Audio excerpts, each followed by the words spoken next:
Can I just say one thing firstly? I love the name Eat, Sleep, Boxing, Repeat. ESBR Boxing in association with Sharp Betting. We are here, myself and Paul Kelly. We are back. That means one thing and one thing only. We are in preview mode, previewing world title fight down at featherweight here. But before we get into that, I'd like to say, like and subscribe to the channel. We've got all your boxing needs obviously under one roof. Sharp Betting with all your betting needs up under one roof as well. So it's a glorious partnership that we're working through here. So Paul, thank you very much for joining me.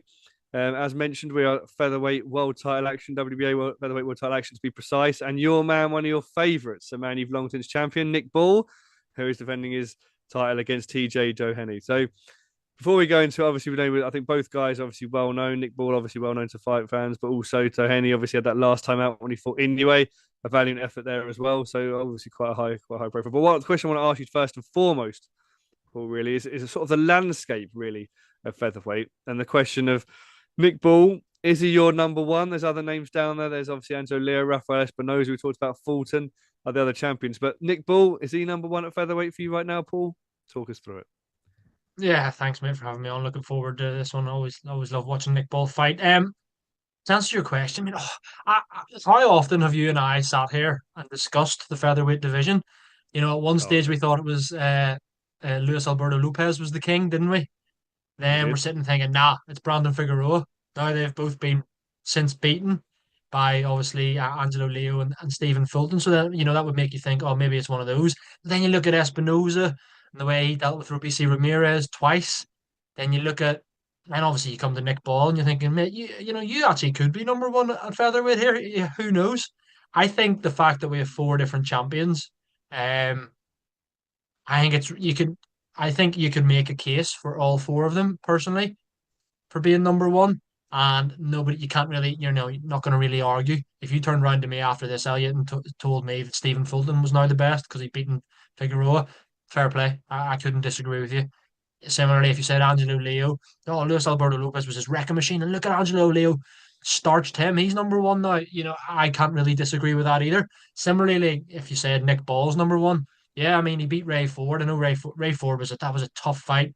Um, Ray Ford obviously has since moved up in weight, looked a bit dead at the weight, but that was a brilliant win. The Ray Vargas one, when he still held the WBC crown, that was a victory really for Nick Ball. I think a lot of people realize that he was kind of hard done by there.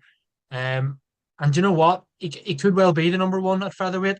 I can't sit here and say with confidence that he is because I need to see these unifications. But hopefully, 2025 is the year that we do see these unifications into 2026, and we can confidently say, you and I can sit down here in a few months' time and go, right, enough of the featherweight division. X is number one, Y is number one, Z is number one. We know for definitively who is number one, but you can definitely make a case for Nick Ball being number one. So without saying, without solidifying it, my opinion that he is the number one, I think that you can definitely make a case. Well, thank you very much, Paul, for that. That was actually commendably diplomatic from you in that one. But I want to pick you up in a second with another line of question. But what I'll firstly say is on your points, I totally agree with you. It's actually very exciting. You look at divisions, you see four different champions, but also four credible champions. There's not someone sort of tying up the IBF that's not really in the same league as the others, etc., etc. You've got four guys here. You can literally say, like you say, you can make a case for whether the best in the division. So let's just do a little bit of, I suppose, of a fantasy fight, sort of where they sort of stand at the moment in your mind. You got Nick Ball up against those other champions. So we'll start with Fulton. And all I want is just a kind of like a quick snapshot. So Fulton KO, Fulton points, Nick Ball KO, Nick Ball points. How do you think that fight's going to go from a prediction? So Fulton versus Nick Ball, who wins, Paul? I would have always gone Nick Ball, probably even stoppage. But the way Fulton performed against Brandon Figueroa last time out, you're like, oh, that's a tough fight. I'll go Nick Ball points there. Nick Ball points. I'll conversely probably say Fulton points, but then a cracking fight. I think it goes to distance. Espinoza.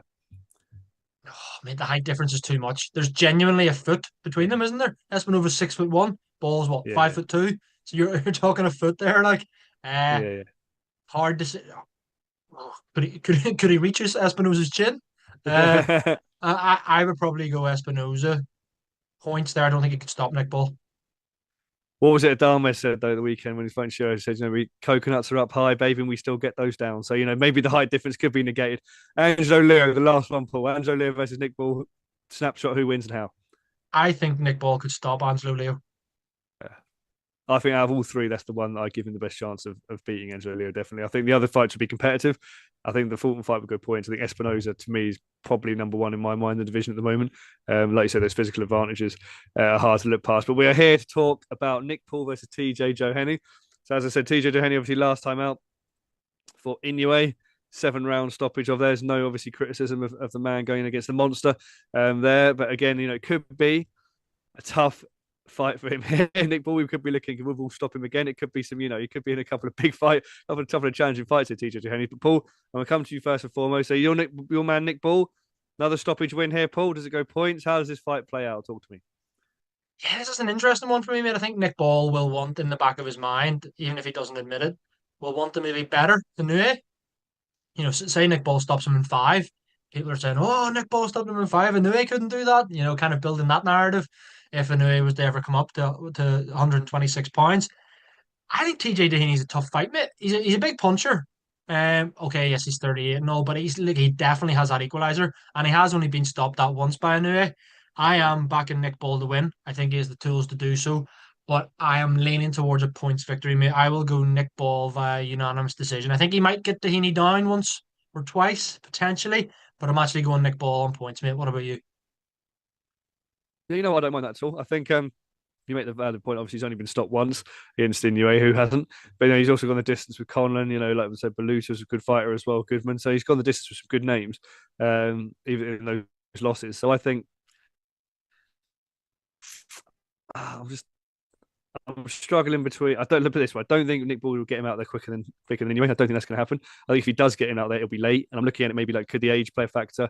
Could Ball's like relentless sort of pressure and work rate sort of play a factor down the stretch? Could he get him out there? Possibly. But for me, it'd be a late stoppage. I think I'm sort of favouring sort of 10, 11, 12. I think it was that sort of late. But I do see a Nick Ball victory. So we are aligned on the preview show with this one. We do believe that Nick Ball's going to win. Guys, let us know in the comments, obviously, I suppose, how you see the featherweight division, whether you think it's changed, whether you see Fulton, Espinosa, Leo, or Ball as number one in the division, how you maybe see some of those fantasy fights playing out. Paul, as always, thank you very much for joining me. Guys, as always, thank you very much for watching. Like and subscribe, and we'll be back with more of your preview needs in the coming future. Cheers, mate. All the best.